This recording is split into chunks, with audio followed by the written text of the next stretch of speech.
it is so important to create inclusive classrooms for all students, including our very youngest, in just a minute. Ms. Ebony Jackson is here with us today. She is the Assistant Director of the Office of Social Justice and Diversity at Montclair State University. She's dedicated to social justice, diversity programming, education, and advocacy. She helps run the LGBTQ Center and works to support students, raise awareness, and create a more inclusive campus for all students, including training vocal allies of LGBTQ students. She's going to be running us through one of her most popular workshops here today. It's called LGBTQ Plus 101, and it's designed to help all of us understand the core issues at stake when we're talking about LGBTQ youth and educational settings. The second half of our workshop is going to be run by Ms. Marianne DePadua of the New York Historical Society. She is the Assistant Manager of Professional Learning at the New York Historical Society, which, by the way, is a fantastic museum and an amazing resource for educators. If you've never been, try to get into the city to visit in person. There's also a children's museum there. More importantly, I think their professional development programs are exceptional, and there's a lot of great opportunities online, of course, right now.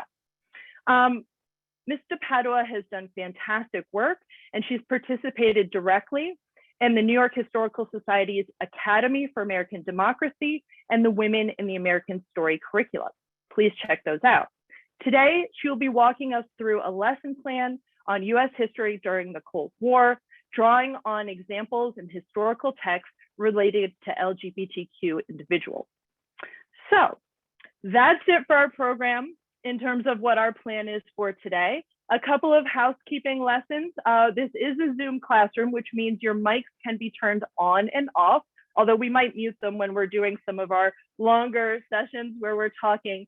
If you have questions during the session, feel free to type them in the chat box. I will be monitoring it as well as my colleagues, and we will either respond to you in the chat box or take a moment to share your concerns with the speaker when the time is right. There are going to be other points during the session where you can just turn on your mic and talk. So there will be Q&A sessions at various points in the program. I see lots of you are here for our Zoom background challenge, which Professor Davis will be talking about in just a minute. And at the end of the program, I will be sharing a couple of links with you to resources related to LGBTQ education, as well as a certificate for your professional development hours today. So at this time, I'd like to hand the mic over to Professor Davis. Thank you, Professor Davis. Thank you so much. So one of the things we did talk about was we can see folks, and we wanted to give you a chance to just say hello. So if the chat is open, people can certainly, say their names and where they're from. That would be great to know. So two things that I'd like to share with you have to do with a lot of the work coming out of the state. So I'm going to open up my share my screen. I only have 2 slides, just two.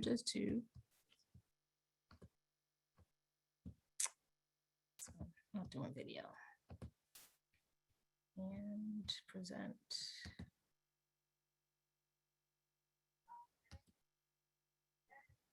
That's the wrong one. All right, so the state of New Jersey offers guidelines to educators, and it's specifically called transgender guidelines for supporting and working with transgender students. The key word here is guidelines, so you're not mandated, but certainly strongly encouraged to practice and take on these guidelines. And also, because we do care about our students, we're certainly going to, be mindful of how we work with them. So I've just extrapolated 6 that are here. And if you're not practicing these, certainly give some thought to them. The full guidelines and document is listed in our resources that you'll have access to. So certainly taking a student-centered approach just means recognizing students, how they identify, whatever pronouns they're using on Monday and pronouns that they're using on, Friday, if all of that changes in students who might be fluid.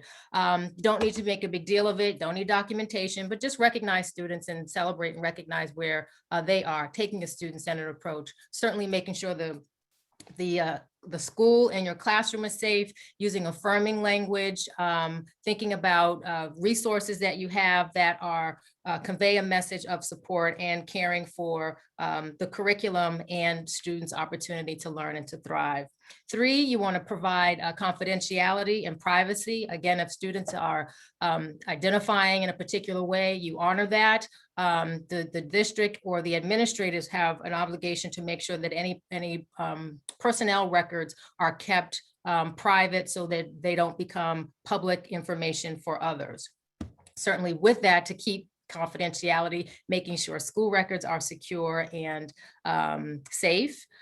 Students do have the opportunity to participate in athletic activities consistent with their gender identity. There's a lot of discussion about how that happens, but again, the guidelines from the state are honor students how they identify. So if a student wants to participate in women's sports and you don't see that person as a woman, but the student sees themselves as a woman or as a girl, they have the right to participate in that particular recreational activity. Similarly with using the facilities. The other piece that I want to share with you, and I'm really excited, I'm excited about the day and certainly excited about this. Zoe shared how one of the 3, we've got prizes for our virtual background challenge, and so 3 of the covers are listed on the left. And we talked about, do you use children's picture books with middle and high schoolers? And I say, heck yeah, you do. So there are QR codes on this slide. If you want to open up your smartphone and hover over the QR codes, it will take you directly to a document that lists 50 ways and approaches. There's a ton of research that exists, but I'm highlighting 10 pieces. I've listed 10, and I'm just gonna bring to your attention 3 that you can certainly very easily use with the books. And if you don't win, some of the books are available in your library, or you could certainly order them.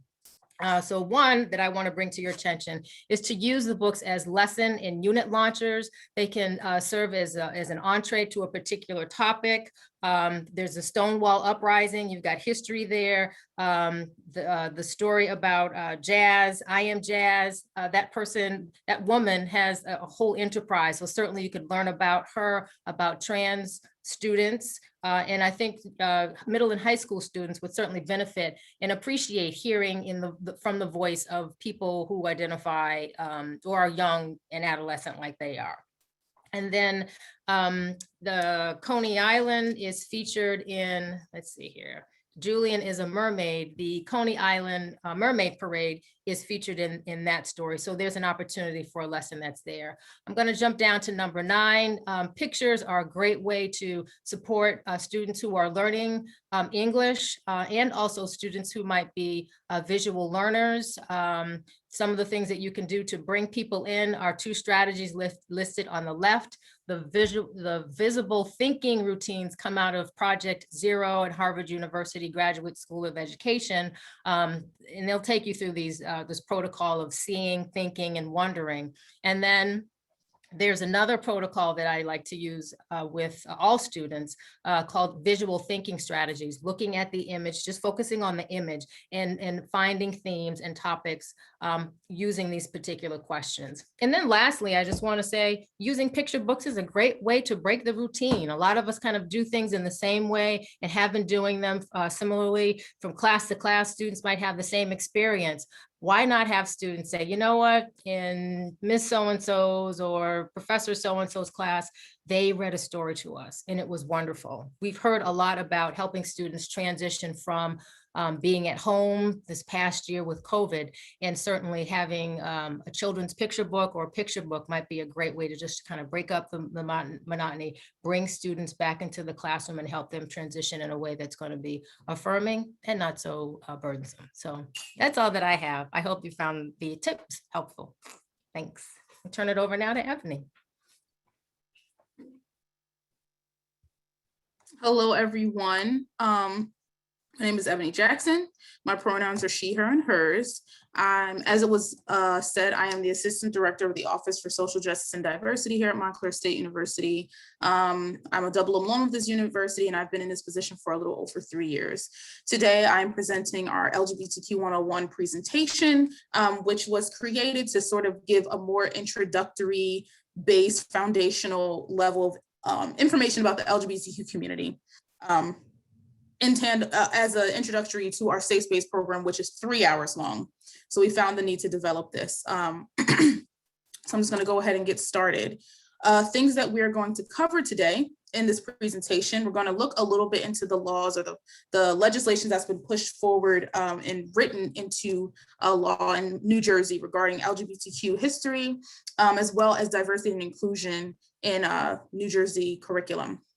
We're going to take a little bit of a look at some statistics with LGBTQ students in school. We're not going to do any myth busting today. I want to be respectful of everyone's time. We're definitely going to overview some terminology, look at some identity spectrums, learn about allyship, share a couple of resources, and hopefully have some time for questions. As it's been said a couple times already, please utilize the chat to ask your questions. I'll do my best to monitor the chat while I am presenting, or it'll be brought to my attention by one of our other presenters for today. And I want to make sure that I get everyone's questions answered. I'll also be sharing my email if we run out of time and we're not able to answer all those questions.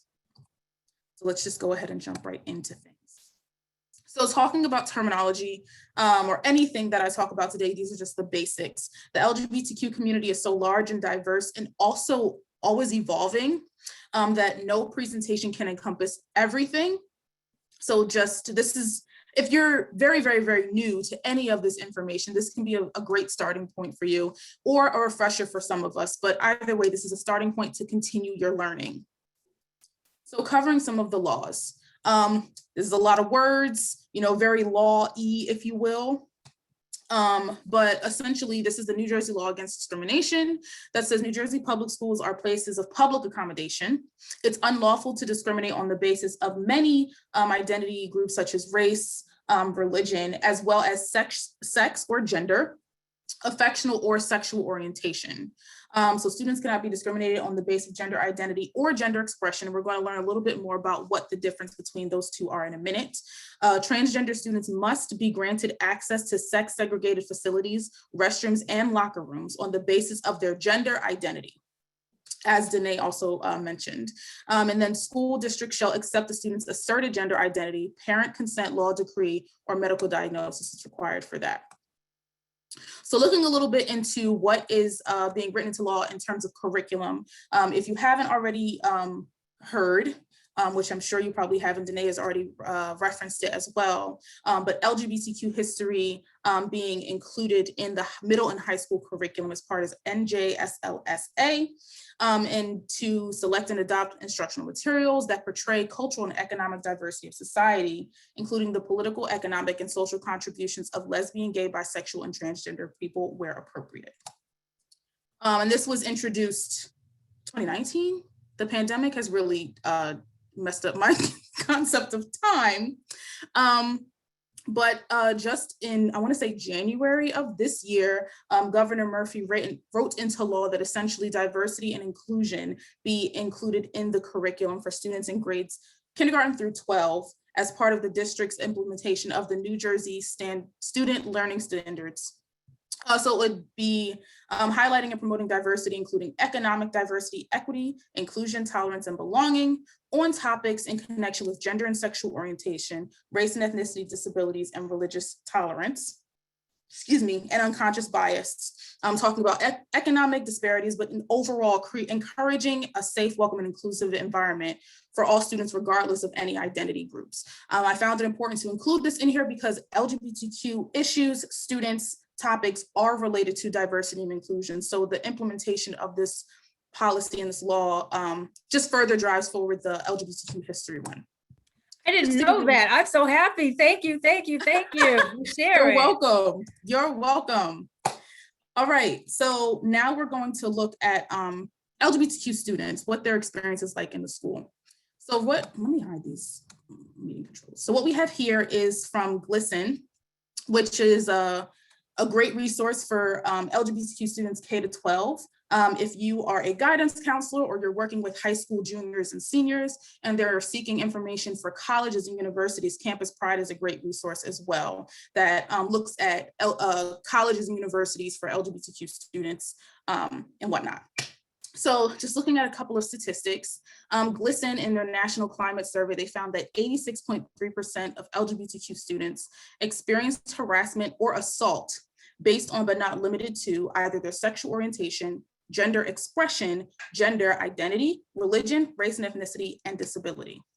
7 in 10 LGBTQ students, or around 69%, experience verbal harassment at school based on sexual orientation. About 60% experienced it based on gender expression, and around 54% based on gender identity. Again, we're going to learn the difference between those in a minute. More than a third of LGBTQ students missed at least one day of school in the last month because of feeling unsafe at school, for any of those reasons that I just listed prior. At least 2 in 5 students avoided bathrooms and locker rooms because they feared harassment or even assault from just utilizing those facilities. Here we have a chart of the frequency of victimization based on either sexual orientation and gender identity overall and over time. So as you can see, it has decreased over time, both looking at sexual orientation and gender expression with verbal harassment, and physical assault.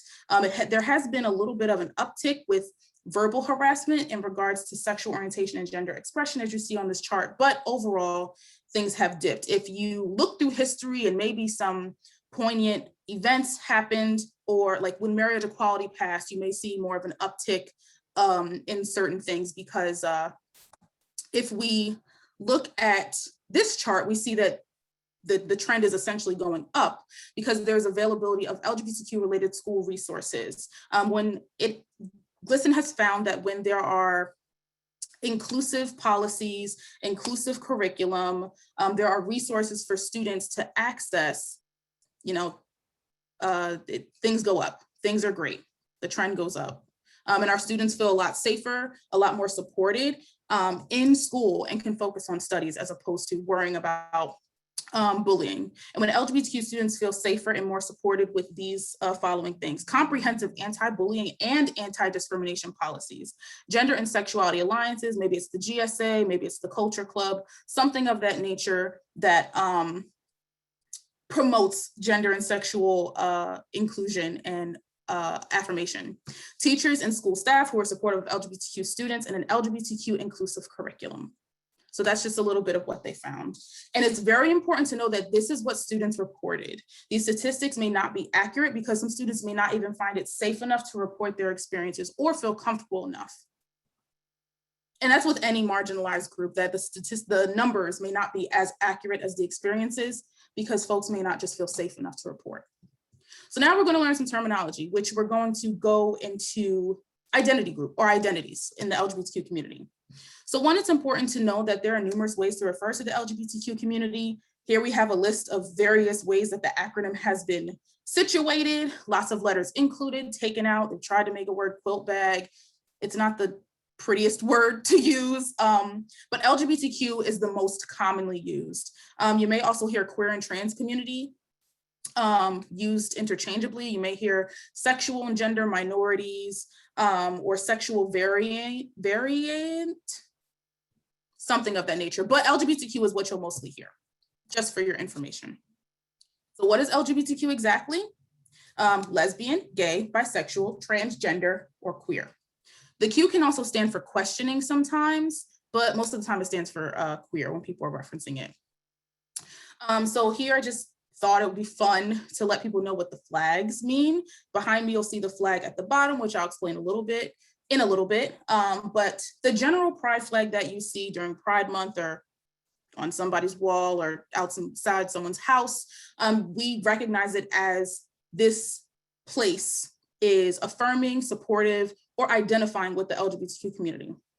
This flag was designed by Gilbert Barker in 1978, and it's been the symbol for the LGBTQ community ever since. If you look at the history, there's been like pink and indigo involved, but this is sort of like the final cut. Red means life, orange means healing, yellow means sunlight, green nature, blue for harmony or peace, and purple for spirit. You may be knowledgeable about Spirit Day, which just passed, I want to say last week. And that is sort of, no, that was Day of Silence. Spirit Day is in October, my apologies.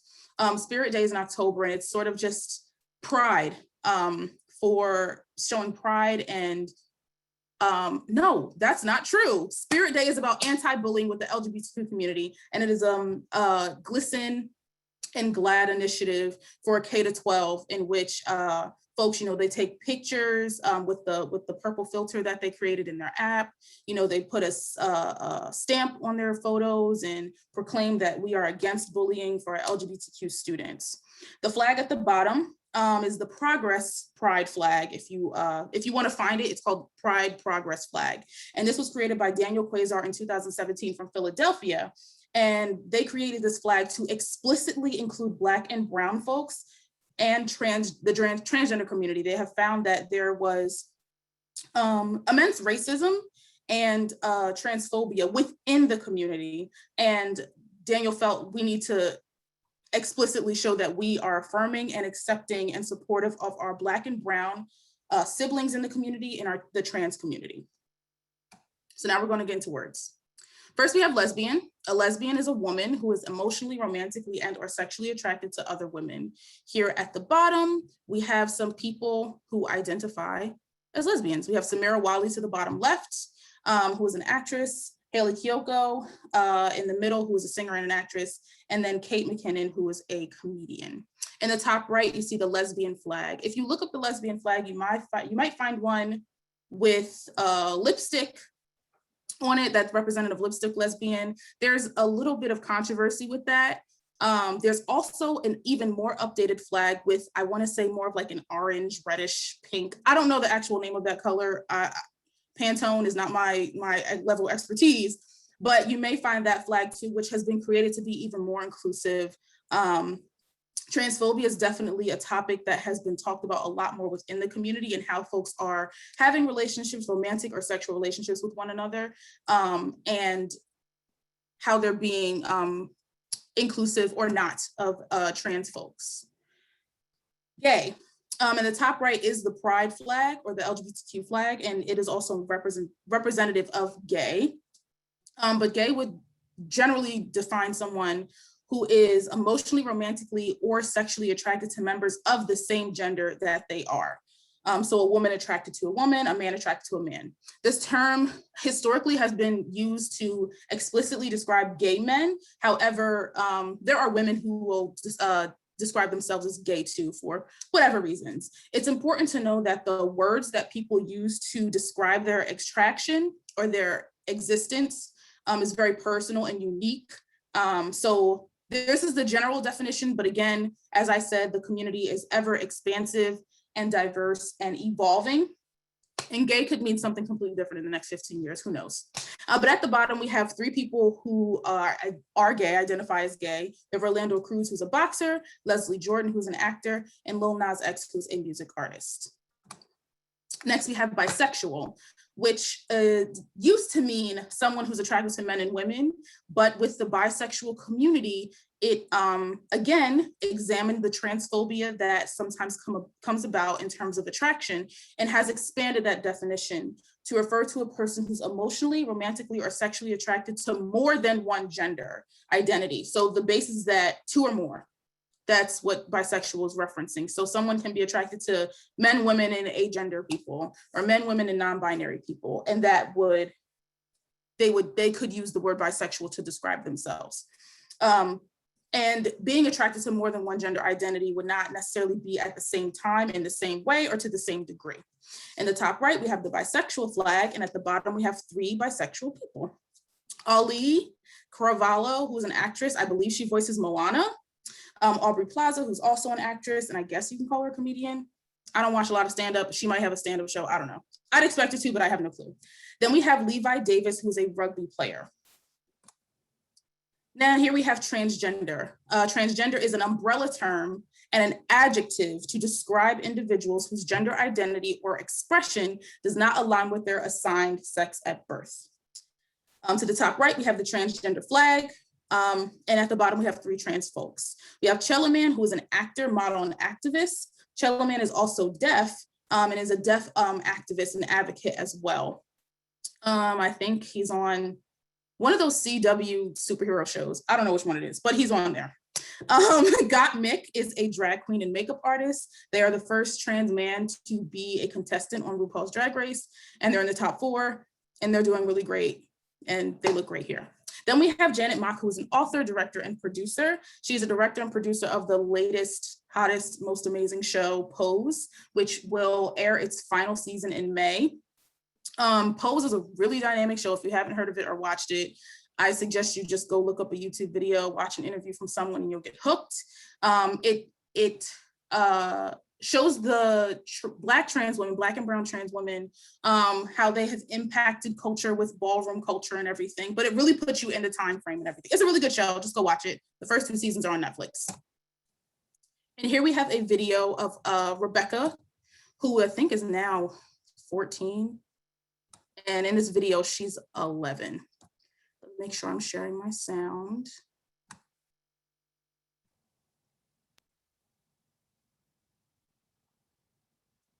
Being transgender just means being myself. When I was born, everyone thought I was a boy, but I know myself to be a girl. And it's just who I've been all along. And when I transitioned, I was 8 years old. I changed my name to Rebecca. I got the name Rebecca from a list of baby names that my mom and dad were going to name me if I were a girl. Being able to change the gender on my birth certificate without having to have big things like surgery is really exciting for me, because if I have the wrong gender on my birth certificate, it is upsetting, because being a kid, I usually only used that birth certificate to get into things like school and other activities. This law is so important because it allows transgender people to be affirmed on their documentation. When your documentation doesn't align with who you are, it's incredibly problematic, and especially for trans youth. So when you're under 18, your birth certificate is your primary form of identification. New Jersey has made the step to allow for a 3rd gender option, a non-binary option, because not everyone fits into these boxes of male and female.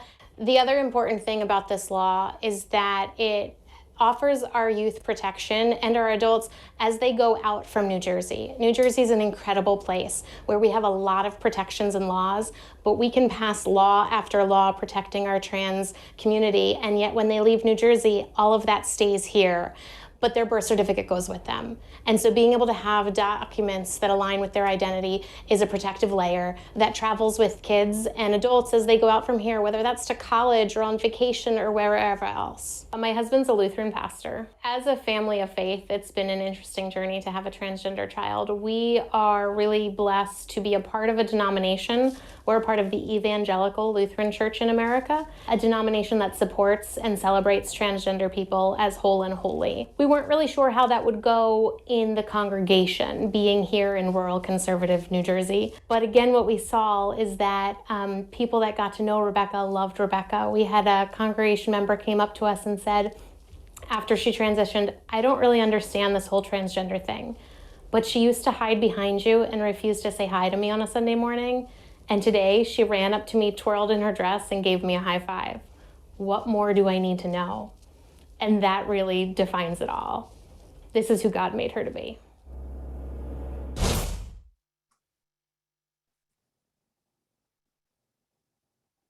make sure we exit out of that. Okay. No, go away. Do you have any questions or comments about that video?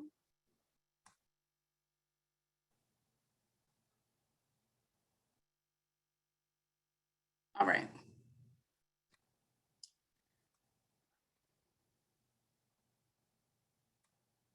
So in talking about the trans community,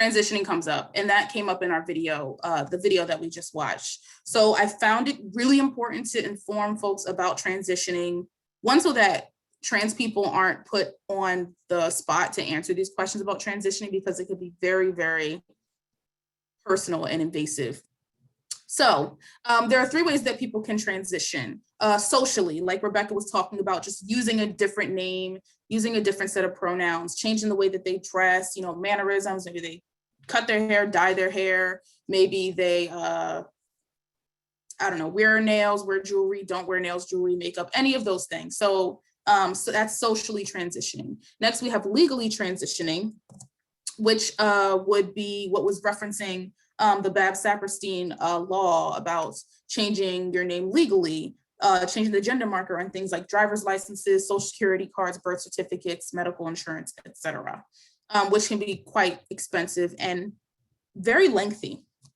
Then we have medically transitioning, which is what most folks will think about when someone says, oh, I'm transitioning, or in reference to a transition.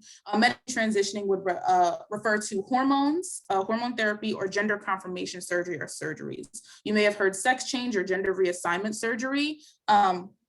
Excuse me, and some trans people will utilize that language to talk about their experience. But from my education and from what I have been exposed to, gender confirmation or affirmation surgery is what is most affirming, because they are seeking surgery to affirm or confirm their gender for themselves. It's important to know that trans people are very vulnerable to discrimination during any period of their transition. If I just started using a different name, I'm automatically outed as different. Maybe they don't connect that to trans, being trans or transgender, but it's an automatic outing. And in understanding the experiences of trans people in this world, or even just in this country, it can be really dangerous. It's often a very lengthy process to transition, and no 2 people's transitions are the same. And not every trans person can or will transition. We often think about trans men or trans women in transitioning. Non-binary and agender people can transition in any of these ways too. Maybe they just use a different name. Maybe they change their hair. Maybe they get a medical transition. But it's important to know that every trans person will not transition or cannot transition, meaning they may not have access to the materials and resources to transition, whether it's financially, there aren't any physicians around that will take care of that. There aren't any lawyers who will take on their case to change their name legally or anything of that nature. Next, we have cisgender. I found it really important to mention cisgender. Often with folks who are in a privileged position or have privilege in a certain identity, we don't examine or talk about the way that we experience or exist in these ways. So we all have a gender identity. And for folks whose gender identity matches the sex assigned at birth. So for myself, I am cisgender. I was assigned female at birth, and I identify as a woman, so that will make me cisgender. And this is a person who feels as if their sex assigned at birth matches a gender identity. And here we have some cisgender celebrities. We have George Takei, Margaret Cho, and Lady Gaga. Here we have non-binary, which I just mentioned not too long ago in terms of transitioning. But non-binary references a person who's does not identify or express their gender within the gender binary. The gender binary is man or woman, and that is in reference to cisgender or transgender people. Non-binary belongs under the transgender umbrella. It is an identity under the trans umbrella. And here we have 3 non-binary people. We have J.R. Tanaka, who's an actor, Amanda Stenberg, who's an actor, and Erica Hart, who's a model, sex, gender, and race educator. At the top right, you have the non-binary flag. And it's important to know that non-binary can be used to describe how someone's gender identity exists. So for example, agender is a non-binary gender identity, but non-binary can also be a person's identity.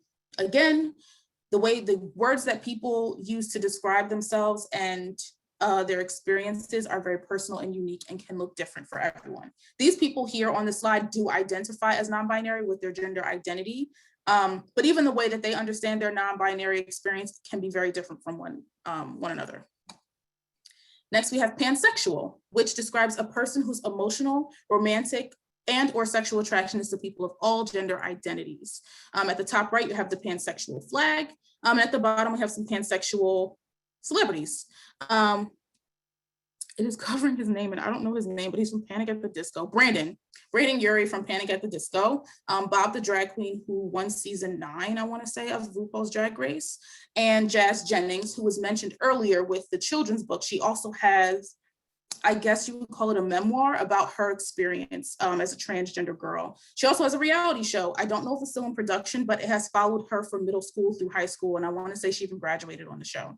I will be honest, I haven't kept up with the show, but I do know there's a reality show, and it shows her personal experiences with mental health, transitioning, and also being such a public figure with the trans children community. A lot of the young people know about the show, so we would do well to know about that in our classroom.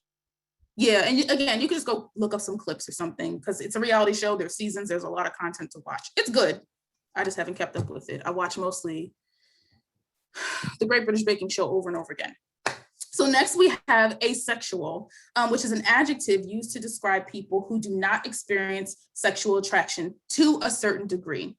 Now the ace is short for, or what you can hear people refer to the asexual community, but ace people. That is a spectrum and an umbrella of various ways that people can or cannot experience sexual attraction.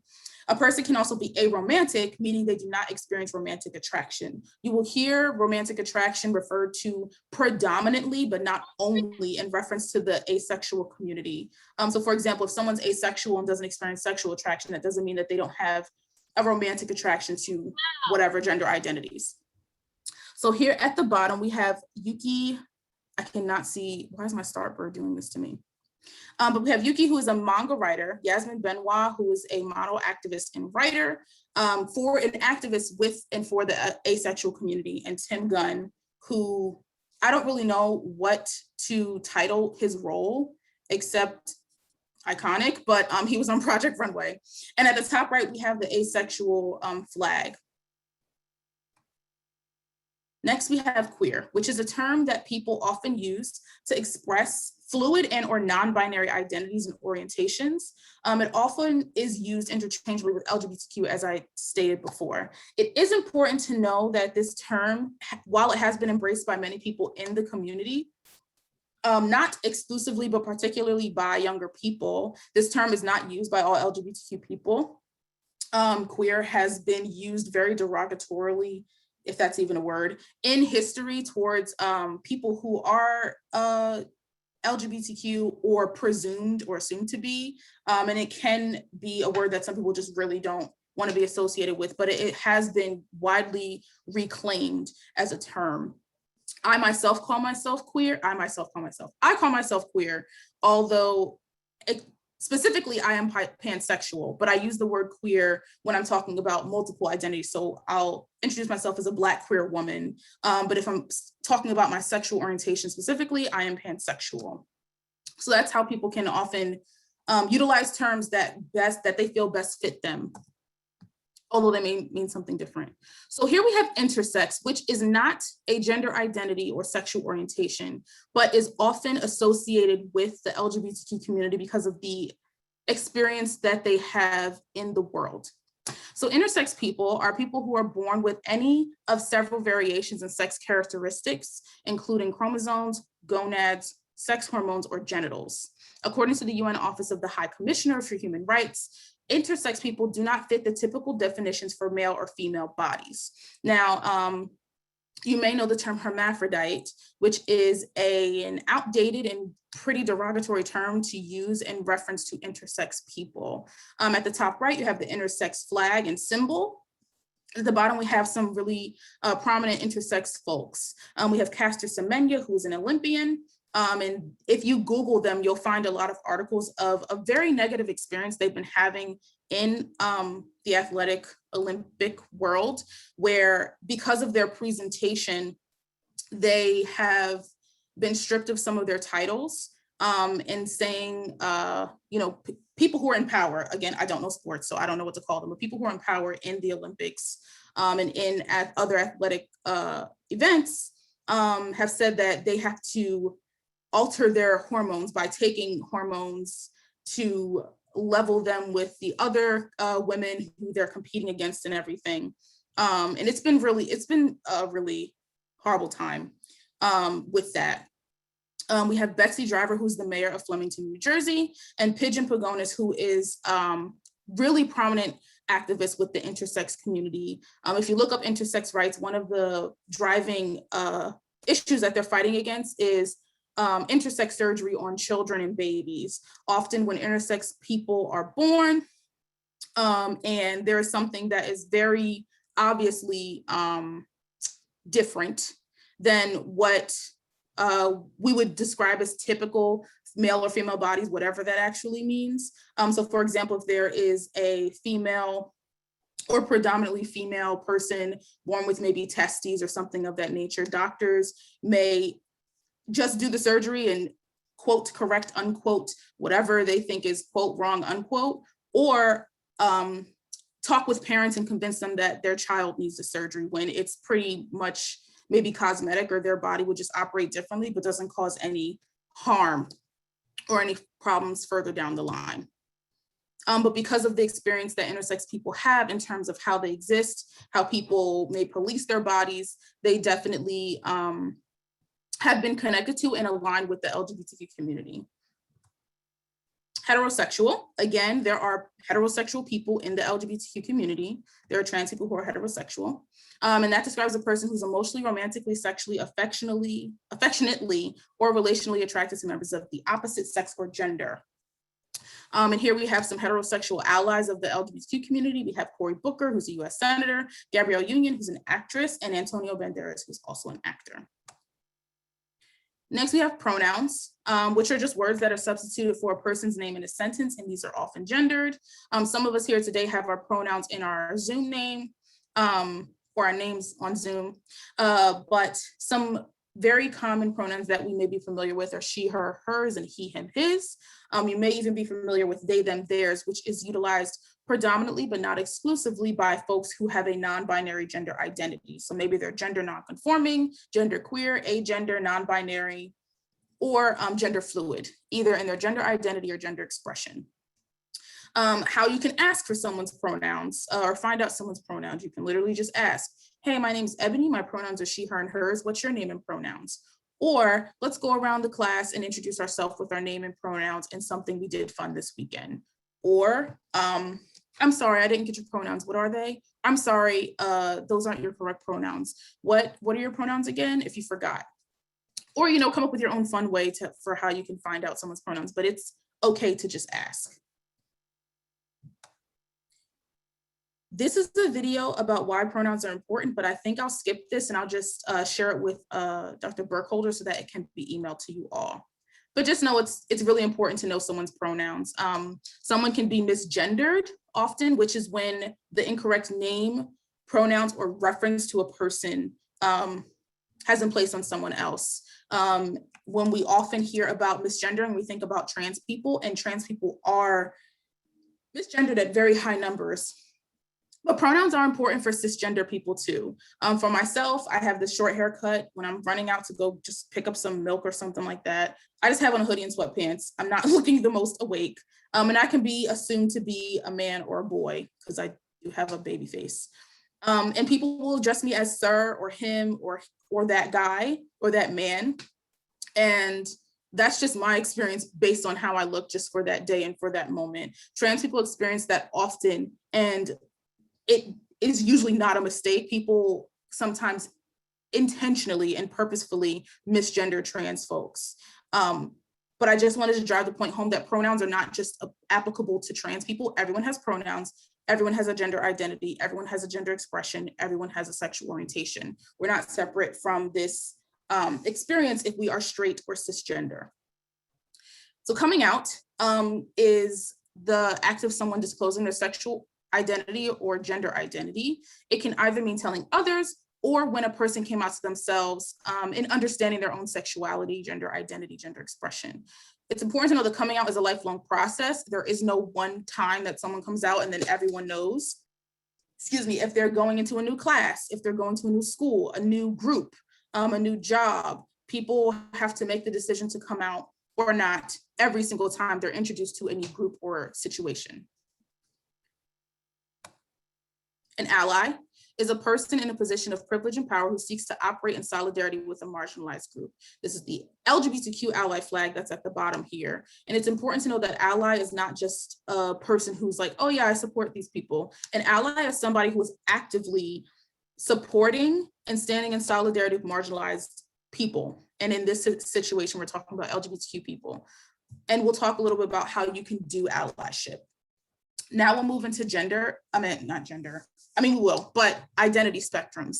So I may have utilized or heard the term sex assigned at birth, but this refers to sex or biological sex. From my education and my experience with trans people specifically, sex assigned at birth seems the most appropriate to utilize, because that's essentially what's happening when you're born. You're born, the doctor looks at you or looks at your hormone levels or whatever they're looking at to determine what your sex is, and they assign it. And it's based on, chromosomes, hormones, or genitalia. Sex assigned at birth exists on a spectrum. You will, if you see this presentation, there are arrows at the end to indicate that there is sort of an infiniteness. And this is sort of how I understand it, an infinite way that people exist in any of these spectrums. And here we're talking about sex assigned at birth.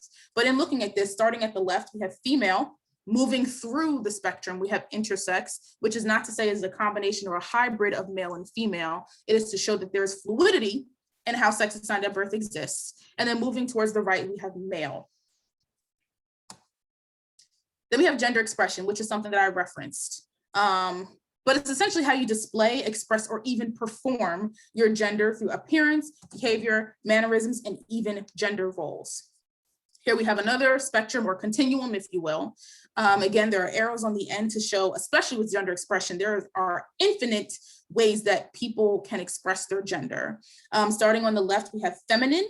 Moving through the gender expression spectrum or continuum, we have androgynous. To understand what androgynous or androgyny is, if you think about Grace Jones or Prince or David Bowie or Ruby Rose, those are great examples of what androgyny or androgynous looks like. And then moving towards the right side of the spectrum or continuum, we have masculine. Gender expression is also really important to know that it is based on other people's perception.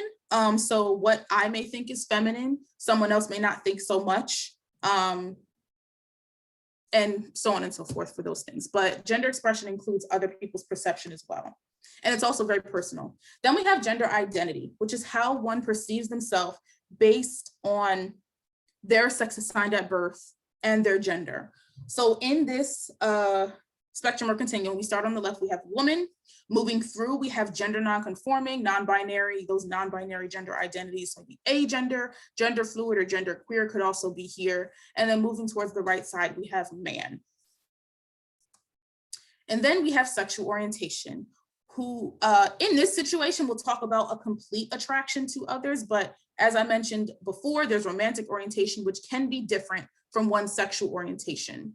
But here, starting on the left of this continuum or spectrum, we have heterosexual or straight. Moving through, we have bisexual, pansexual, asexual, etc.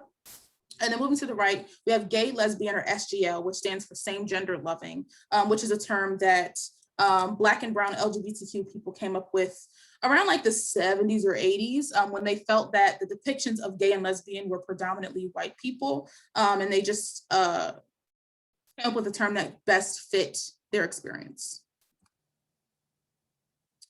So now, talking a little bit more about coming out and understanding it's a lifelong process. We have this video, but I'm going to skip it and put this on the list of videos to share with you all. But when students are coming out, there are some issues and concerns. They have some fears and risks, such as rejection. They fear or risk rejection, a loss of financial support, harassment, abuse, even physical violence, discrimination, overall questions about intimate relationships and mental and physical health, and then just general perceptions of who they are. Some feelings that some students may have when coming out, they may feel scared, vulnerable, very nervous and anxious, maybe even hopeful, regretful after coming out or during coming out, even suicidal, maybe even relieved and proud. And some wants and needs after coming out, which I think most people want, are acceptance, support, understanding, comfort, reassurance, acknowledgement, compassion, and love. So what do you do when someone comes out to you, when someone or a student comes out to you? You don't want to ignore or dismiss their identity like, oh, I knew that all the time. That can be a really, anxious time for that person. And they trusted you and felt comfortable coming out to you and sharing that with you. So you can thank them for trusting you and sharing their identity with you. If it's an identity you're not sure, you know what that means, it's okay to ask, like, okay, so what does that mean for you? Or what does that mean for you? What is genderqueer, right? It shows that you're listening and you're paying attention and you want to know a little bit more about them to understand them. Don't assume that they need counseling or therapy. Just ask how they're being supported. Most of the time people will tell you what they need. So if they need to talk to someone, they'll let you know, like, I just need to talk to somebody, or they'll allude to it. You don't want to give opinions of, oh, maybe you should come out to your family, or it's easy to come out nowadays. What you want to do is you want to listen, summarize what they say for clarification, and that let them know that you're actively listening, confirm that you're understanding them correctly, and then ask questions when you're unclear of what they mean. So are you saying that you are attracted to men and women and non-binary people? What exactly does that mean? Help me out here to understand. You don't want to make generalizations. Remember that this is about them and their specific experience. If you are feeling uncomfortable, do your best to thank you for trusting that with me. Do you need some resources? I may not be the best person to provide those resources, but I can connect you to someone else. But understand that it's about them in that moment. While you may be a little uncomfortable, they could be super terrified and feel, not know what this outcome could be.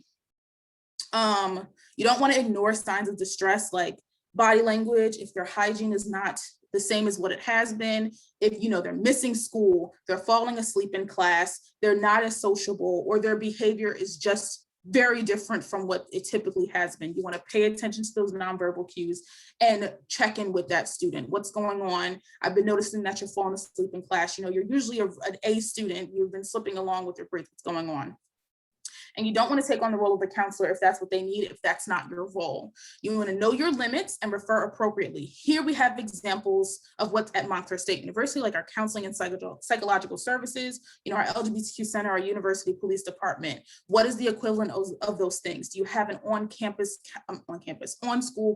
counselor? Do you have, the guidance counselor, or do you have the advisor to the GSA club, or someone at the school who would be able to provide that help and those resources for them?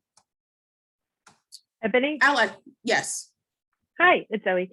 I just wanted to check in with a 5-minute warning, if that's okay, for in terms of scheduling your presentation. Yeah, that's perfect. That's fine. About that. Awesome. Thank you. Thank you. We're almost to the end too, so perfect time. And I'm glad I skipped those videos. I'll definitely send those to y'all. So in being an ally, acting out allyship, it's not just saying I support them and they deserve rights. It's about calling out discrimination when you see it and if it's safe to do so, whether it's with your students, other teachers, colleagues, maybe even it's the principal or something. I don't think that's necessarily appropriate, or that's not necessarily true, or that's not something that we tolerate in this classroom. You want to support LGBTQ owned or friendly businesses, whether it's just sharing it with other people or, financially supporting. You want to be an active voice for LGBTQ community in your community. You want to educate yourself and others about the community. As I said at the beginning of this presentation, this is a starting point. You want to continue to educate yourself. You want to listen actively when LGBTQ people are sharing their experiences with you. And ultimately, you want to follow the lead of LGBTQ people. Again, people will tell you what they need, when they need it, and how they need it. Some do's and don'ts of allyship supporting our LGBTQ students. You do want to introduce yourself with your name and your pronouns. 1, you're letting people know how to address you correctly. And 2, you're modeling behavior of what you expect others to do. You do want to keep identity information private, as Denise said earlier. If you are known to keep things private and confidential, you're more likely to have students to to trust you for support. You do want to be open and thankful for criticism. It may not be delivered in the kindest or sweetest of ways, but that is a great opportunity to receive some feedback about what you have done or what you have said or whatever's going on to do better next time.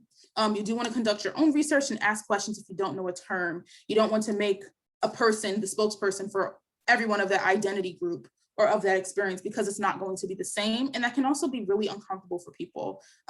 There are so many people who are sharing their experiences with their gender identity, gender expression, or even sex assigned at birth experiences with intersex people on the internet, going on YouTube, going on TikTok where the students are, Twitter and Instagram. People are sharing their lives and their experiences every single day, even going as far as vlogging their entire medical transition experience. You do want to examine and be aware of your own biases. There's a Harvard implicit association test that is free online that you can interact with to literally be told what your biases are in a number of identity groups and categories. You want to be knowledgeable about the resources that are available to you, to your school, and to your students. You want to remember intersectionality, which describes the overlapping experiences of oppression and discrimination based on marginalized identities. So for example, I'm a Black queer woman, so I do experience racism, sexism, misogyny, and homophobia all at the same time because of those experiences that I have. If you have students who have multiple marginalized identities, you have to take into account all of those. Continue to educate yourself. Give students a chance to state what name and pronouns they use. You don't want to tokenize students if they share their identities with you. And don't make assumptions about identity. If you mess up, you want to apologize, forgive yourself, and do better next time. Here's some general resources. We have GLSEN, GLAAD, the Trevor Project, the Human Rights Campaign, PFLAG, which is Parents and Families of Lesbian and Gay People, but the name is different, but that's PFLAG. 3 great videos, An Introduction to Transgender People by the National Center for Trans Equality, Ask an Asexual Person, because I know asexuality is something that we are not super familiar with, and then Things Not to Say to a Bisexual Person. And those other 2 videos I will send along, and that is all that I have, and I think I'm not even a minute over. Woo, okay.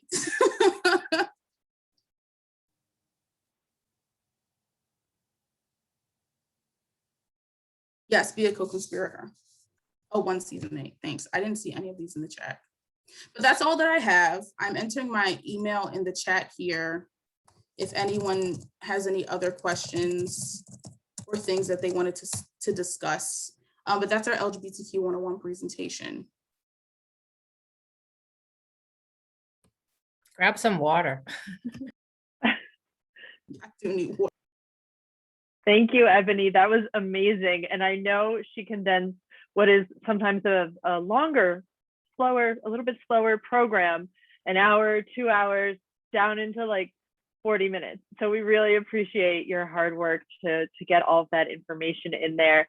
And it's such an informative presentation, so thoughtful, so inclusive. One of the comments that I think went by earlier in the chat box was, thank you for being so inclusive of people of color. So thank you for that as well. And I think it's really helpful, I know, for those of us who are like over the age of 18, to step back and get a refresher, because some of these things change every few years, and it can feel really easy to be out of date or out of sync with what young people are doing. I have 2 children at home. I have a 15-year-old and an 18-year-old. And so I know for a fact that I'm always out of sync with what young people are saying, because I'm told this every day. So I know it's hard for all of us as educators and teachers who work with youth. If you have questions for Ebony, please, shall I ask the folks to drop them in the chat box, and she's going to share her email with you later. Is it okay, Ebony, if I share a copy of the slides, a read-only version of the slides with everyone? Yeah. I made a copy. Yeah, that's totally okay, fine. I'll drop that in the chat box as well, so you all can have access to that and make a copy in your own Google Drive. And without further ado, we're going to switch directions now and give you even more resources to work with. So it's my pleasure to introduce Ms. Marianne de Padua of the New York Historical Society. And Marianne is going to try turning on her closed captions from Google Slides. So if you need any help with that, Marianne, let me know, but it's all yours. Thanks so much, Zoe. And also, I just want to say thank you to the whole Montclair State University community for having me here. I had a chance to do a version of the presentation that you'll see in person in 2019 and the 50th anniversary of the Stonewall Uprising. And it's really wonderful to see all of you, even virtually. And the fact that I'm presenting after Ebony will just flow so well into the whole workshop. So I'm really happy for this opportunity. So I'm going to share my screen and turn on that closed captioning, right? This presentation, okay, let me turn it on. This is a new one for me, it's so exciting. Is it working, Zoe? Can you? Not quite. Click on that button again and just click it right there where it's lower. Closed captions, just click it right there, lower. That, Oh, just click it. No, don't go over. Stop going over. Oh, that's gonna do it. Talk. Let's see. that's gonna do it. Oh wait, I have to allow the microphone. Ah, there it is. Thank you for helping me. You're very That's welcome. awesome. Okay, so this presentation is meant to be super interactive. So I will of course share LGBTQ plus history from the New York Historical Society's resources, but I also hope that you'll turn on your video, that you will participate in the chat. I will be asking you questions, not to grade you at all, but to see what you're thinking of this history. We'll go into breakout rooms, we'll work with Padlet. If you're familiar, I hope you were able to access some of the pre-workshop readings. No worries if not. And then Zoe is going to drop a link to the document with all of the materials that I will be using for this workshop, and including ways to stay in touch with the New York Historical Society's resources. And the image that you are looking at is actually of the museum, which is New York's first museum, founded in 1804. And it is located in New York. And I haven't seen it in a while, but I'm still part of it, even virtually. I work within the education division. And so what we do, we provide programming and resources from the collection for schools, students, teachers, teens, and families. And we have been teaching virtually since March 2020, since probably the week that the New York City schools started remote teaching. And I'm just so incredibly grateful for the opportunity to present this history in the framework of LGBTQ activism and resilience in the 20th century. And some of the images you are seeing are of the individuals in the LGBT plus community that you were asked to read the life stories of before this workshop. For Women in the American Story, which is where a lot of these resources are coming from, I just wanted to give you a little information about it because it is a free online curriculum guide. It's also the first comprehensive women's history curriculum in the country, which I'm very proud to be a part of. And it was created to address the statistic that only 13% of historical figures in textbooks are women. That really does not leave a lot of room for diversity and nuance, and rams through the stories that we have unearthed and reinserted back into the narrative.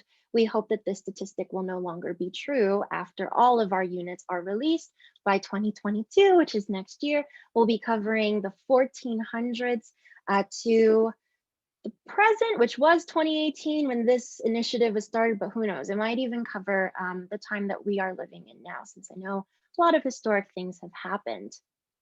The units that are released are on the screen, and we will be looking at a resource from Confidence in Crises, 1920 to 1948. And the bulk of the resources will be from Growth and Turmoil, 1948 to 1977. These units are meant to speak to each other, and so often I look at them as the generational struggle for liberation and equality. So I hope that these resources can be used in the fantastic work that you are already doing. It is not meant to say you're doing it wrong. It's to say, here are more things that you can do to make your classroom inclusive, to show your students that their stories have always been a part of the making of US society. As we do with all of the workshops that we lead at the Historical Society, I ask you to just take a moment to review these group norms for the ways that we'll engage with the content and with each other.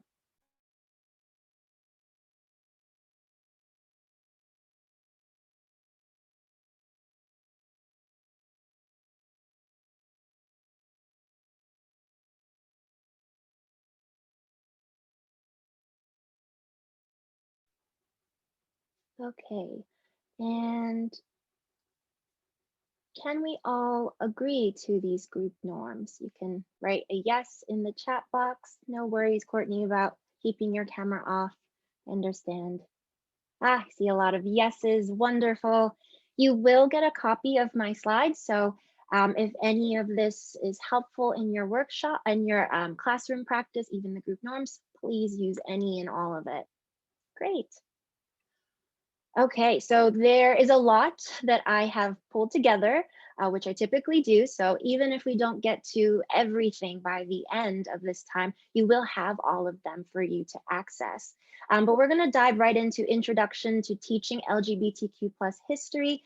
And then we'll go into a document study activity about lesbians in revolt, a document by the lesbian feminist organization, the Furies, in the 1970s. Then we'll look at activism and resilience in this amazing community with the Life Stories activity. We'll do final reflections, and then I'll turn it over to Zoe for the conclusion of the program. Our essential questions for the workshop, which is not just meant for this workshop, but I hope that you will continue the conversation we start here. What role did activism play in advocating for the rights and inclusion of the LGBTQ plus community in the 20th century?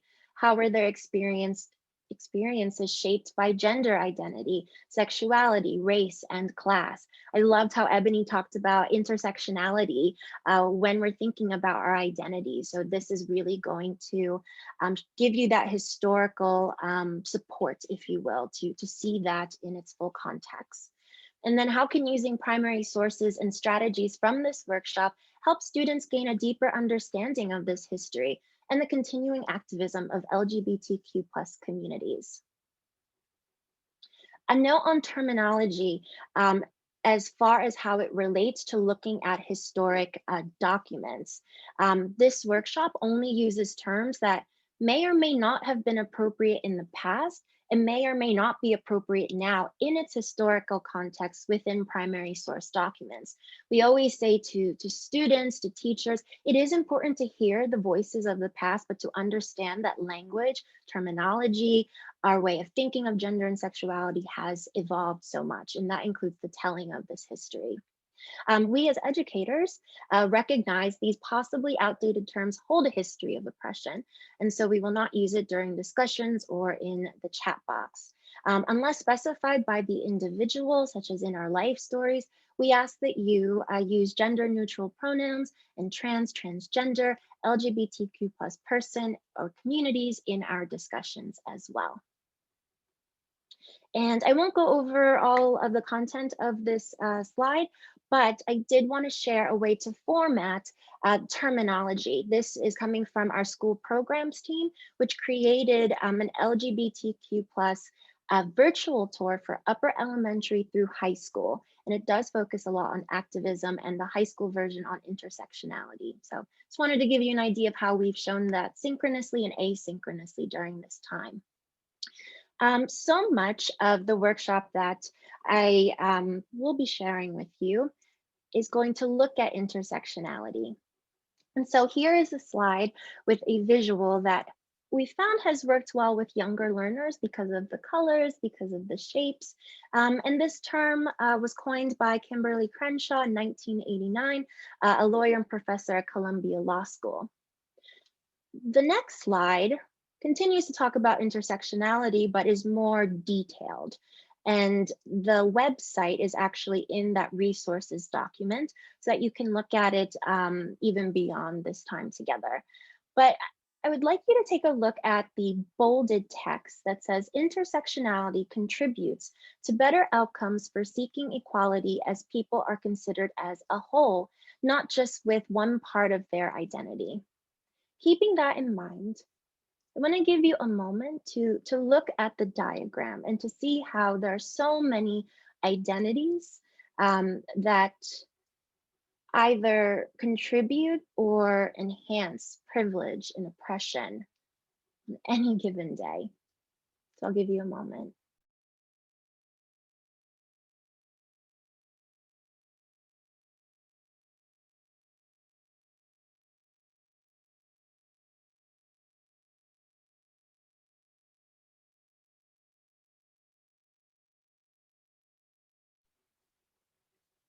Okay, so if you have any questions about this diagram, you're welcome to um, share it in the chat.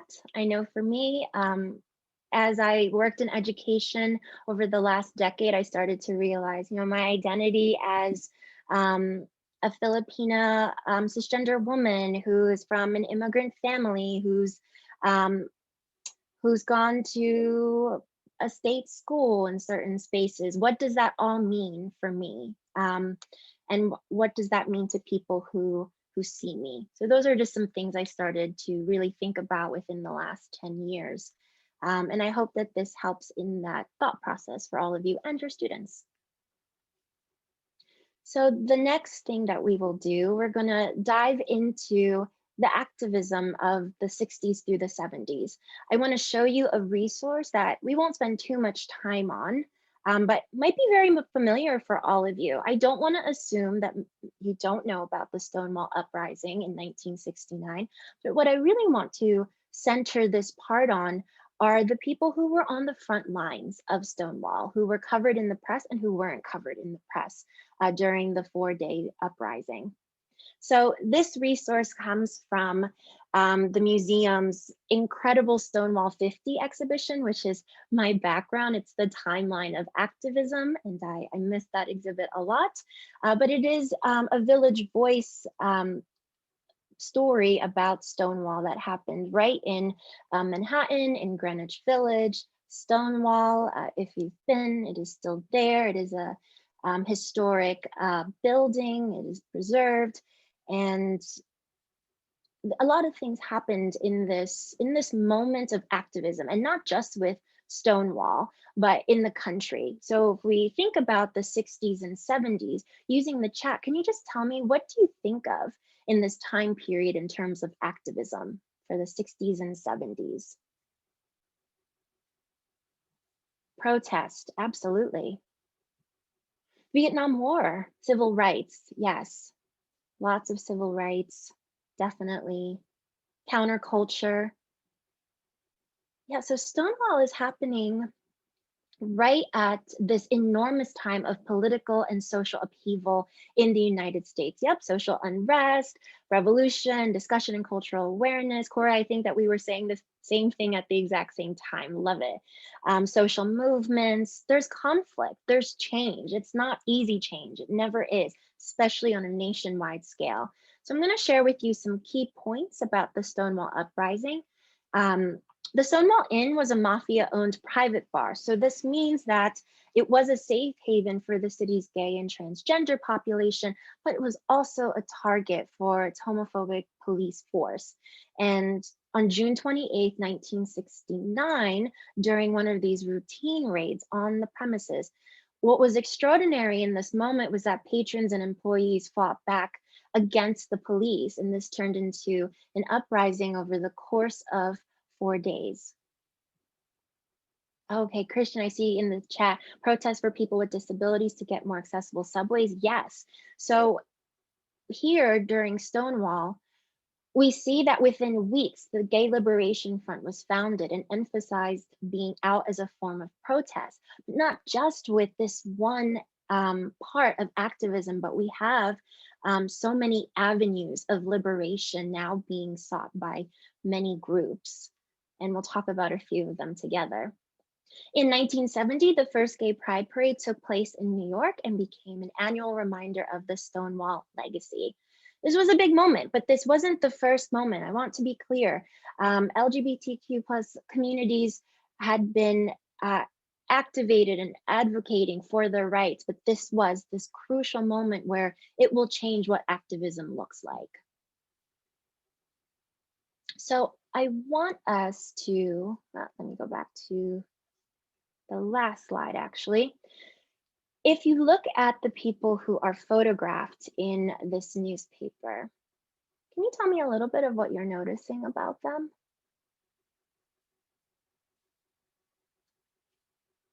What do they look like? Majority are white. Yes. Oh, and thank you for the recommendation, Elizabeth Cripcamp. Young, white majority. Yes. So we start to see that in this liberation, in the revolution, the image of the revolution starts to become very narrow. White, cisgender, gay, male, when that wasn't the truth at all. Yes, of course, they were part of it, but they weren't the whole group advocating for equality. Many of them appear to be men, possibly privileged. Okay, so the next part of our time together, I want us to think about the people that were missing from the coverage of the Stonewall Uprising. And I have a video that I'm excited to share. I hope it plays correctly. It is a video, animated video about Marsha P. Johnson's life, Black transgender activist, really an icon for the LGBTQ community.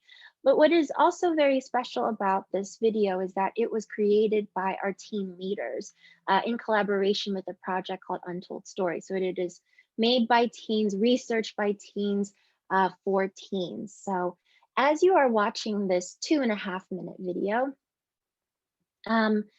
you can use a piece of paper and pen and write down any words, phrases, or key ideas that stand out to you. And then thinking about these questions, what was Marsha P. Johnson's role in the Stonewall Uprising, and how did it shape the rest of her life? How did Marsha's identities and experiences shape and contribute to her fight for equality? I will play that video. And just let me know, anybody, if you can't hear it.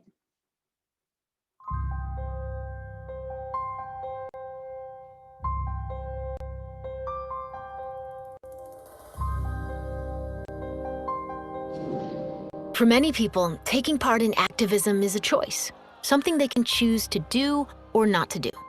But for Marsha P. Johnson, a low-income, Black, trans woman from New Jersey, campaigning for LGBTQ+ rights was a necessary, lifelong battle. Born in 1945 and assigned male at birth, Marsha felt female all her life. Sadly, her family did not accept her identity. So after graduating from high school, Marsha moved to New York City. She dressed in women's clothing and gave herself the name Marsha P. Johnson. The P stood for Pay It No Mind, a phrase she adopted as her life's motto. To survive, Marsha earned money as a sex worker. It was dangerous, but one of the few options available to her as a trans woman. In 1969, she was a key figure in the Stonewall Uprising, a spontaneous and violent response by the LGBTQ+ community against police brutality and widespread discrimination, at a time when homosexuality and homosexual acts were illegal in the United States. Marsha participated in protests, marches, rallies, and sit-ins championing LGBTQ+ rights. In 1970, she co-founded STAR, an organization that provided care for homeless transgender youth, the first of its kind. For her tireless activism, Marsha became known in the LGBTQ+ community as Saint Marsha. She was a neighborhood celebrity, known for her generosity, positivity, and style. But Marsha continued to face immense challenges. She was frequently arrested for violating discriminatory anti-LGBTQ+ laws, was often homeless, and experienced violence through her activism and her sex work. In 1992, her body was found in the Hudson River. The cause of her death remains unknown, but friends and family believe she was murdered just for being herself. How do LGBTQ+ activists continue to make change today?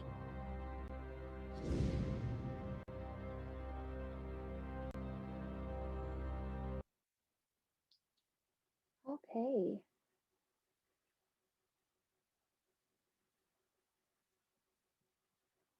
So I have two questions for you as far as watching this video and using it with your students. You are also welcome to write any thoughts you have as you were watching the video, especially pertaining to those two questions I asked you to consider at the beginning. But how can this video serve as an access point for students when learning about LGBTQ+ history and activism? How would you use it in your classroom? Perhaps how might you modify it, if so?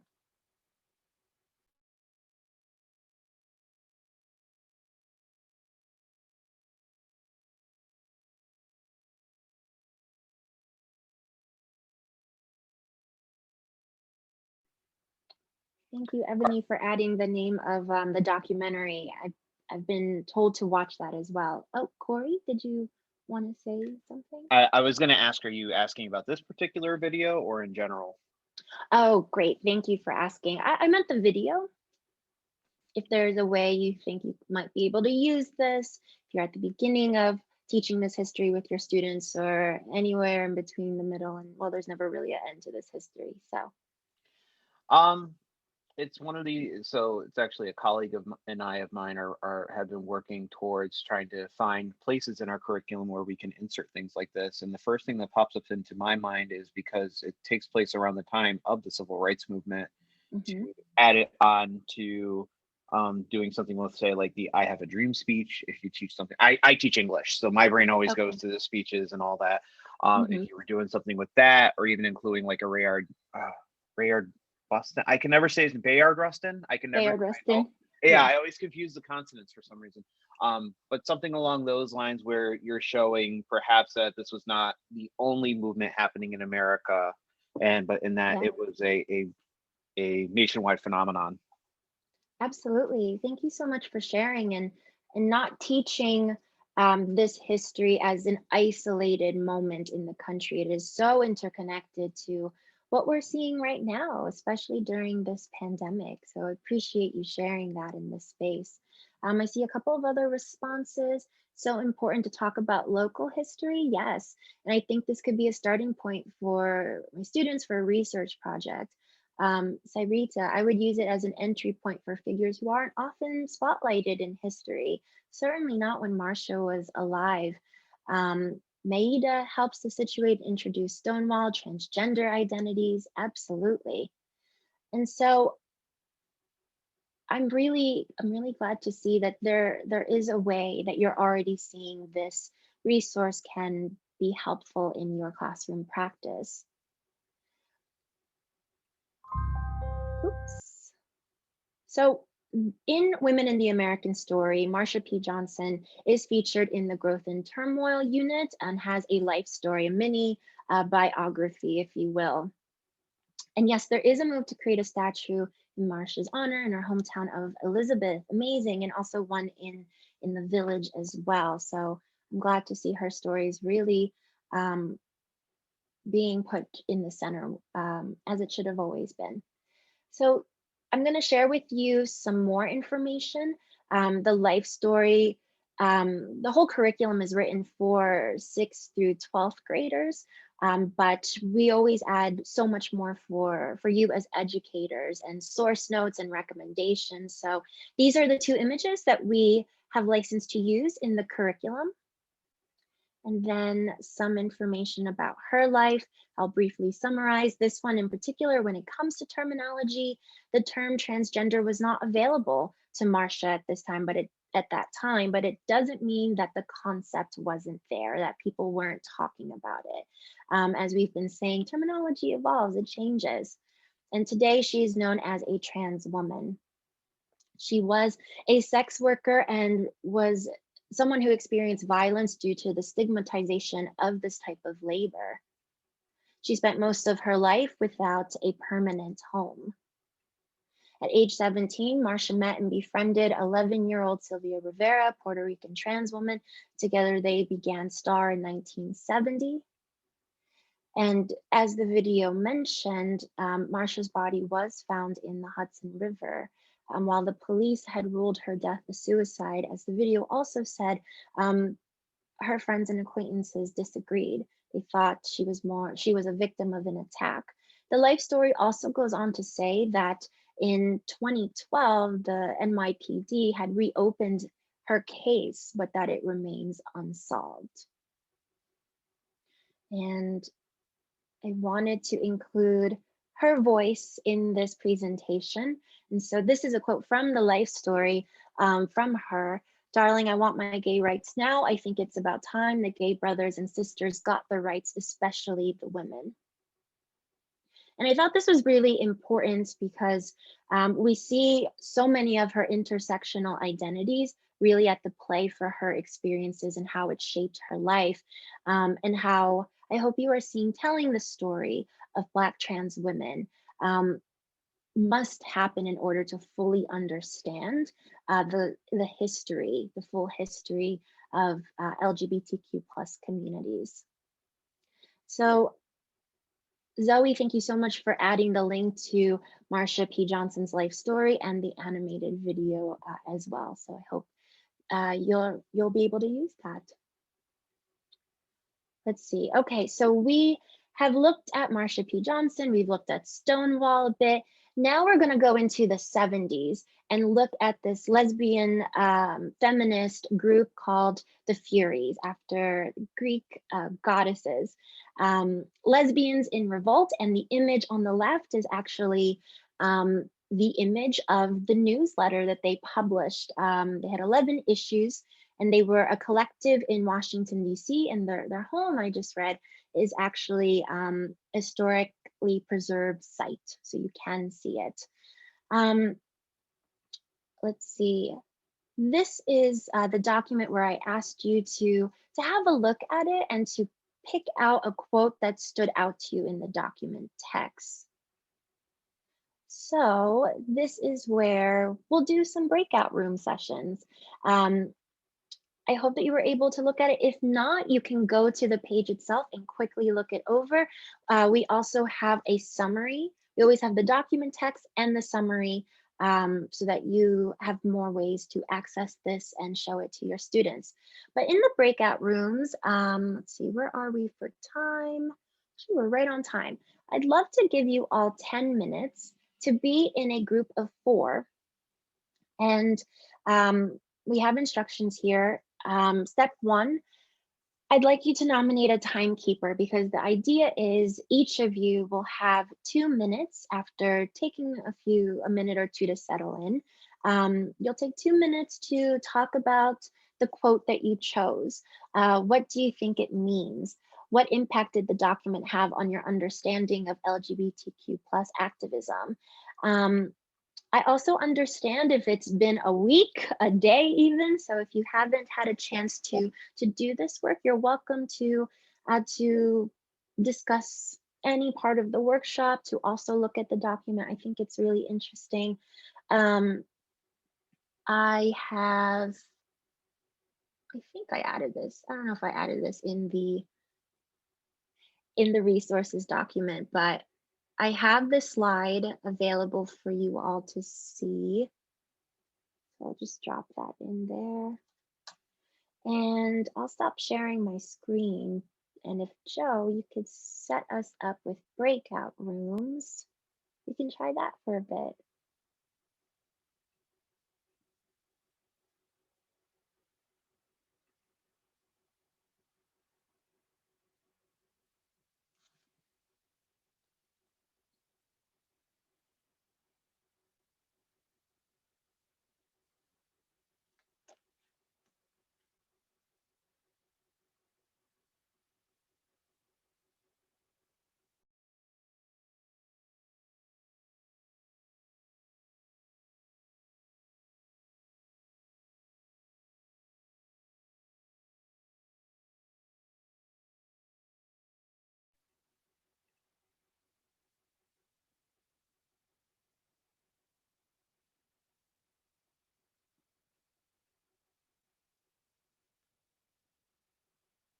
The breakout rooms look really good, Joe. Thank you. No worries. I think some people might just not be in front of it, so it didn't move them yet, but No worries. I know it always takes a minute to get into the room and then settle in, but it looks like the numbers are pretty good. Yeah, they should all have 3 to 5. I think we had like an odd number, so. No worries. Yeah, and I've set a timer so I can send reminders. Perfect.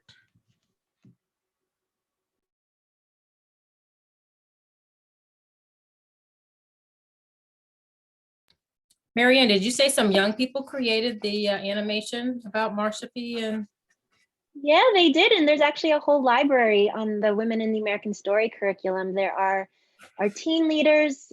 We have a bunch of teen programs, but that one might be the paid internship one. We have a lot of levels of it actually. So I saw your background, Danae, and I got really excited. It's like, Yeah, oh, right? That's you're the gonna love connection. I think this. somebody else too, so it's all good. Oh, Thanks. that's great. Of course.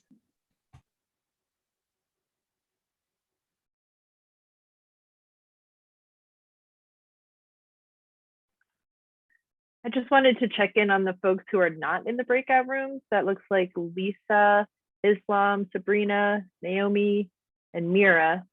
Does anyone need any help figuring that out? Or you guys, you folks, Danae, you Hey, folks. yes, yes. I'm working on it. Is there anything we can do to help? Is the question. Islam, are you there? Okay.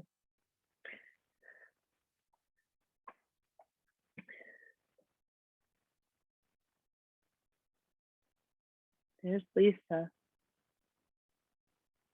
Hi, Lisa. We popped into breakout rooms. Would you like to join yours? Nope, I think she did. All right. Marianne, this is such a great program. Thank you so much. Oh, I'm so glad. I was really happy to see that Corey unmuted himself and started talking. It was really great. Really missing hearing people. I know, right? It's hard teaching these workshops. Yeah. Especially in a great. group this size. Thank you. You all have some really fantastic resources and some of your slides. I'm definitely copying some of your slides. Oh, please do. Please do. And thank you for the closed caption information. I was really happy about that. No, I've been surprised. I've been using it these past 2 semesters teaching on Zoom, and students seem to really appreciate it. It just helps them process, I think, honestly. Yeah. If they miss what I'm saying, they can double check. And the software works pretty well. Yeah, I wish I had this when I was in school. I know.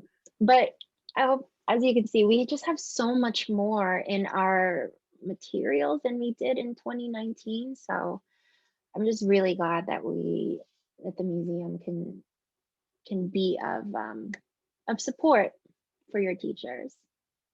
No, it's terrific. I think it's very helpful. I think it's amazing. These are folks who are volunteering to sign up and come here and do this workshop, and they want to learn.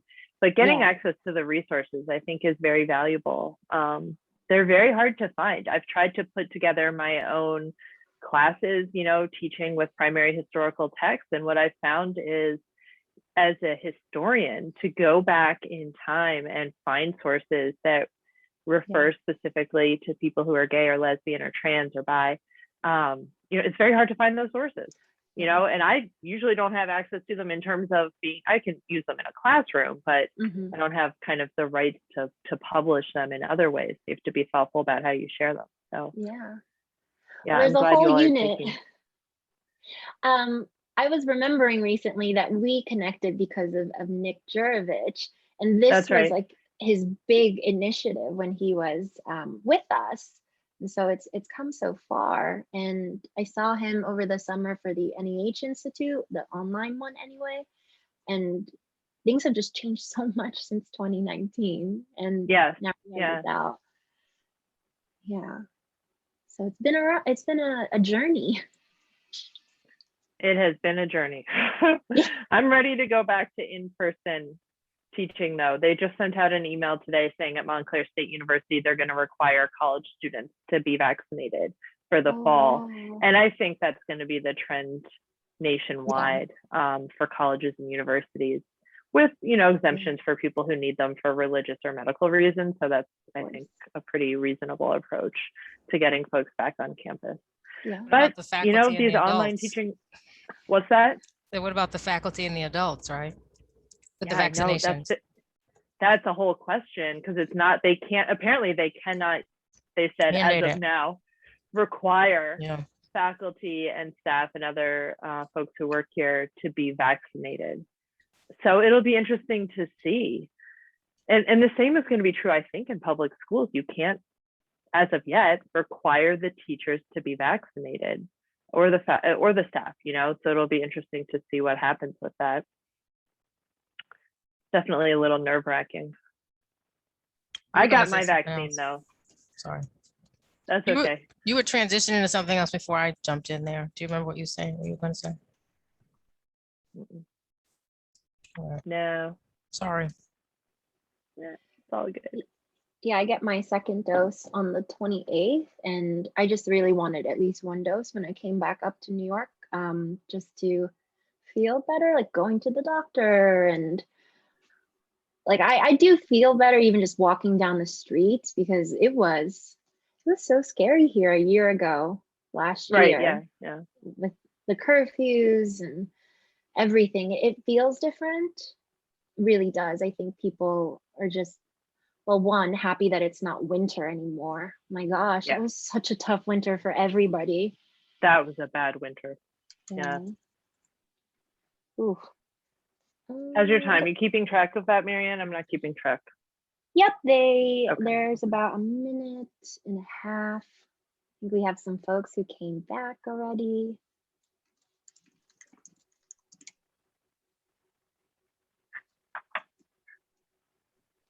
If you want to just tell me when there's a minute left, I'll do like the 60-second countdown. Oh, sure. Yep, there's a minute now. Okie doke. Thank you. I'm so glad Zoom has like leveled up since March, because now I can see the breakout rooms and it's just not as stressful as it was in the beginning. No, I know. It's not bad. Yeah. Okay.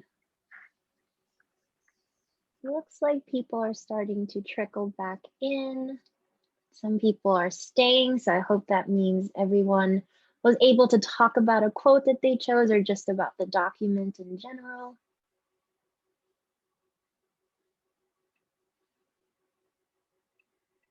Okay, 20 more seconds. I also want to say that it's been a day, so I hope that you have been comfortable and that you have agency in this space as well. I know we've all been teaching virtually for what feels like an eternity, so thank you for choosing to spend this time with the museum's resources. Okay, everybody is back. Fantastic. Let me find my slides. They're somewhere.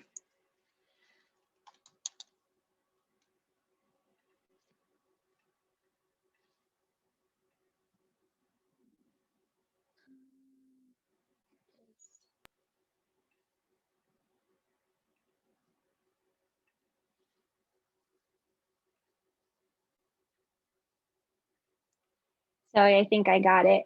Remembered how to do that. The closed caption. Okay, friends.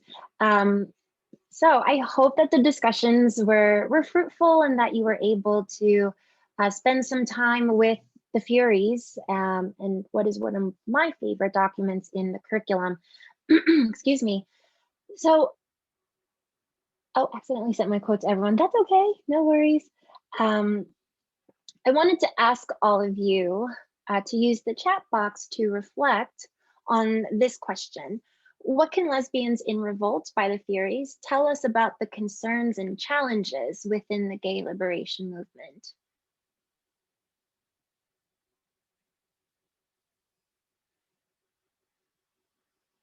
Oh, the issues that the Furies, the lesbian Furies address, affect, and benefit us all.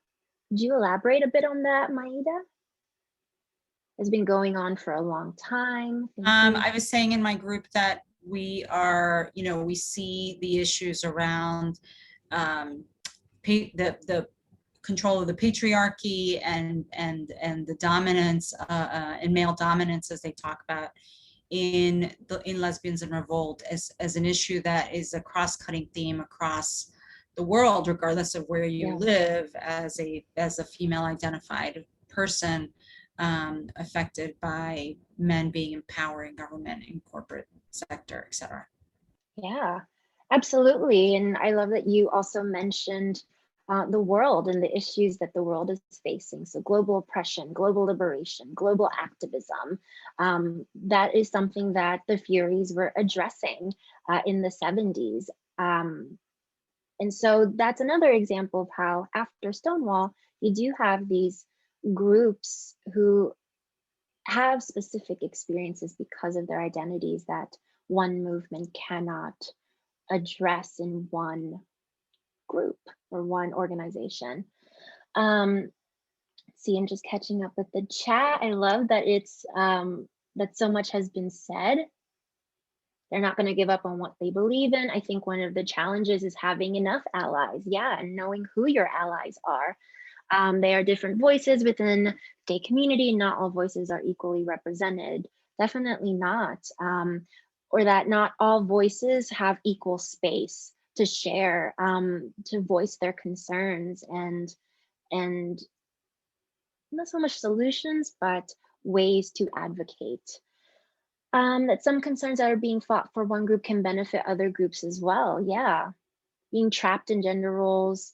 According to the article, straight women are often complicit in silencing lesbians. Yeah, so there's that model that if you think back on that, what are ways that your identity is a privilege in some spaces and silencing others because of that privilege.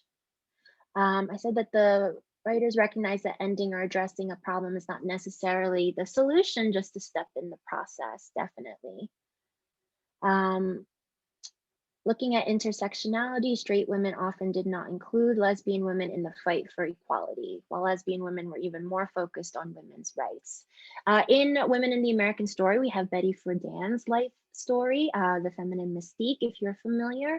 I would also suggest Mrs. America on Hulu, which was a really, really fabulous show, and how her version of women's liberation was about class and childcare support and employment, all very important, but then also silencing lesbian centered issues.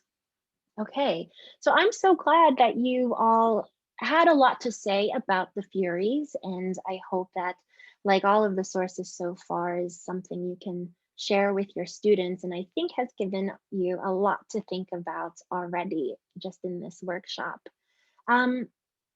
I think, let's see, we might have some time. Oh, actually, we're right on time for the final activity.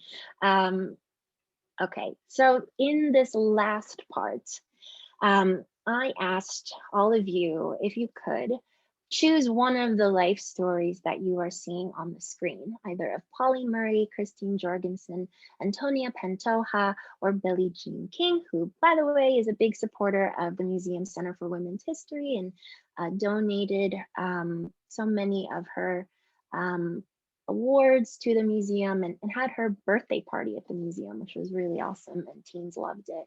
So just a little plug for her. In this final activity, I'm actually going to ask you to take this opportunity for silent reflection. I have 4 Padlets for all of these individual stories. Thank you, Zoe, for adding it into the chat box. All the questions are the same, but whichever story you chose, you have this opportunity to answer these questions. What are the intersecting identities of the person you read about?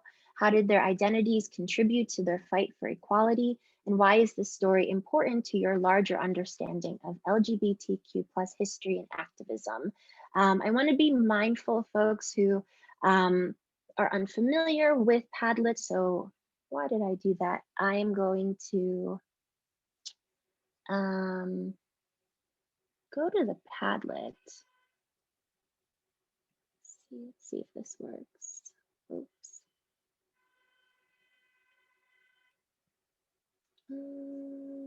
Sorry, everybody. I don't know if you have this issue, but I had to get a second monitor, so I've lost my windows, if you will. Let me find it. Okay, I see some of you are already in the document. Great. Okay. Oh, and some of you have already started. Wonderful. Okay, so for those of you who aren't familiar, all you have to do is click the plus sign on the bottom right, add your text box, you can write, click away, and then I'm going to delete this, and then you've added your response. Okay, so I'll give you like I'll check in on all of you in about 5 minutes and see where you all are.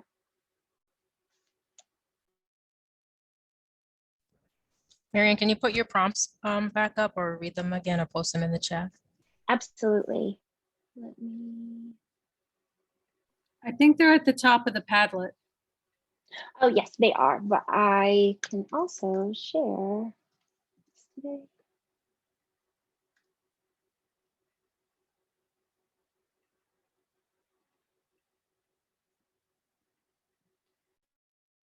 The prompts are in the Padlet as well, but I can also share them on the screen as you're writing.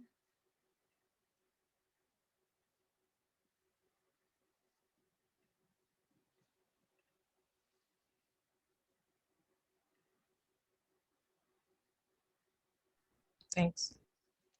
Thank you, no problem.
Just a gentle reminder, everyone, that in looking at the time, I'm just going to give you like 30 more seconds to write in the Padlet. I will leave the permission settings open for you to write, so you are welcome to come back to this afterwards.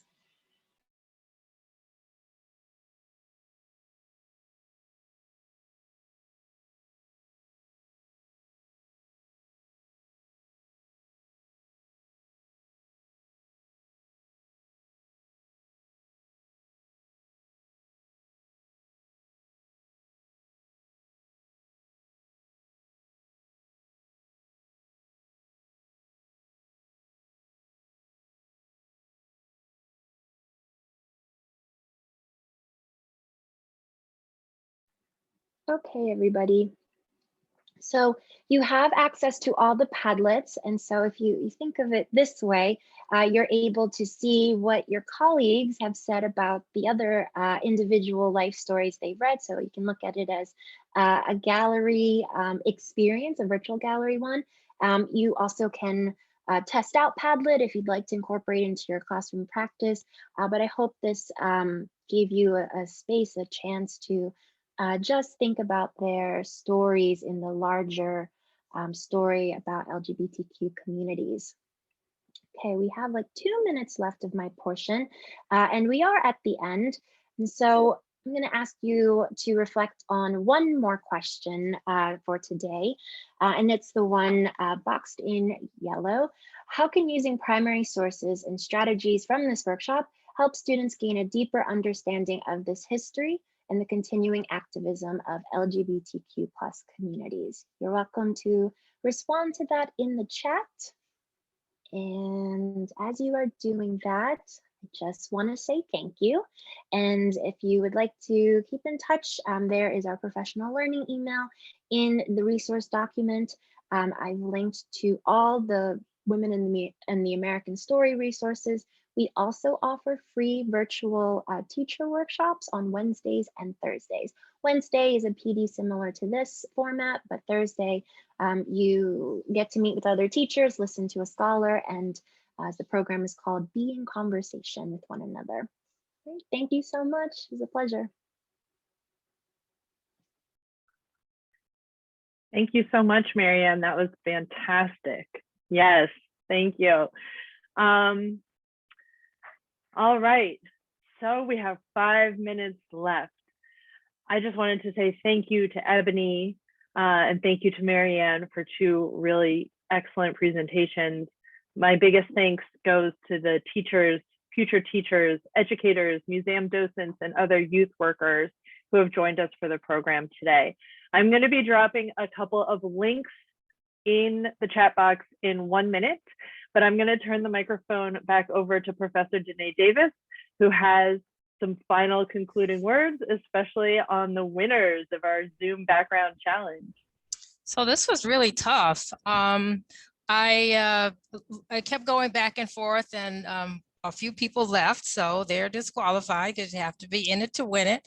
And we certainly want to thank everyone for participating. The Zoom background challenges are a way to facilitate community. You can certainly tie in backgrounds for your students, given the particular theme that you're working on. And it's just a way to help students engage. You can also use your backgrounds to keep students engaged, maybe having them do some type of scavenger hunt or explore and learn from your backgrounds. And with that said, I thought about and looked at the backgrounds that might lend themselves to perhaps more questioning for students and opportunities to learn, through the messaging and the presentation.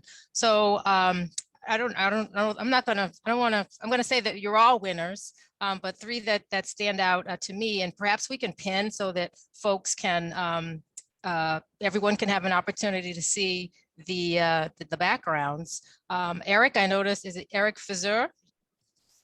So yeah, everyone take a look, or if we can pin Eric or spotlight, I'm not sure which one of those tools. Certainly there's a lot of messaging that's there. The black and white is a way to capture interest, thinking about, the uprising and working in that perspective. I do note that. Another background that came to my attention is, I think Lisa Sibilia. Are you still here, Lisa?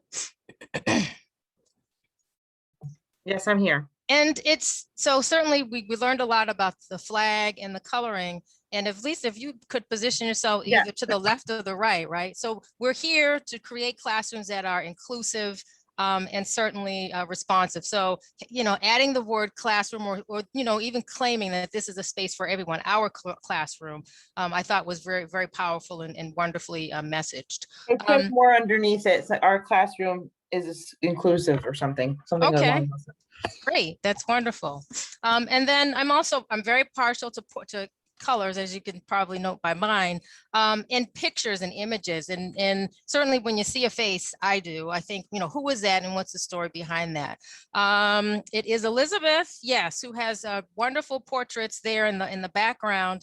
And I need you to explain a little bit about the profile that's on maybe both of those, if you could just very quickly.